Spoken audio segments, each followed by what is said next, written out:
ഞാനതിൻ്റെ ഒരു പിക്ചർ ഞാൻ കാണിച്ചു തരാം. ഇത് ഗൂഗിൾ എർത്തിലാണ്.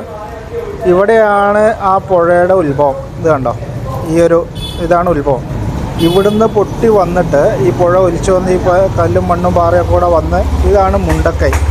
കേട്ടോ, മുണ്ടക്കൈ എന്ന് പറയുന്ന സ്ഥലത്ത് ഈ കാണുന്ന വീടുകളും ഈ പുഴയോട് ചേർന്ന് ഈ കാണുന്ന വീടുകളും അതൊക്കെ അതിൽ ഒലിച്ചു പോയി. ഇവിടെ കണ്ടോ, ഈ പുഴയോട് ചേർന്ന് എത്ര വീടുകളാണുള്ളത്. ഇതെല്ലാം പോയി നേരെ വന്ന് ഇതാണിപ്പോൾ നമ്മൾ ന്യൂസിൽ കണ്ടുകൊണ്ടിരിക്കുന്ന സ്കൂള്, ആ മരം, ഇതൊക്കെ. ഇതിൽ ഈ ക്രോസായിട്ട് കാണുന്ന ഈ ബിൽഡിംഗ് മാത്രമാണ് ഇപ്പോൾ അവിടെ നിലനിൽക്കുന്നത്. ബാക്കി ഇവിടെ ഇത് മൊത്തം പോന്നു.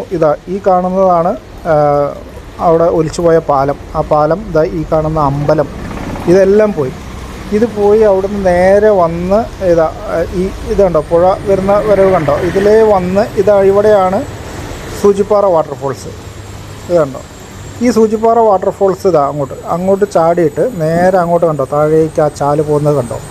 ഇതിലേ പോയി ഇവിടുന്ന് ഇങ്ങനെ പോയിട്ട് ഇത്രയും കിലോമീറ്റർ പോത്തുകല്ല് കാണുന്നുണ്ടോ, ഇതുണ്ടോ, ഇത്രയും കിലോമീറ്റർ ഒഴുകി പോയിട്ടാണ് ആ ബോഡികൾ കിട്ടിയിട്ടുള്ളതെന്ന് പറഞ്ഞാൽ അതിൻ്റെ ഒരു ദുരന്തത്തിൻ്റെ വ്യാപ്തി എന്താണ്.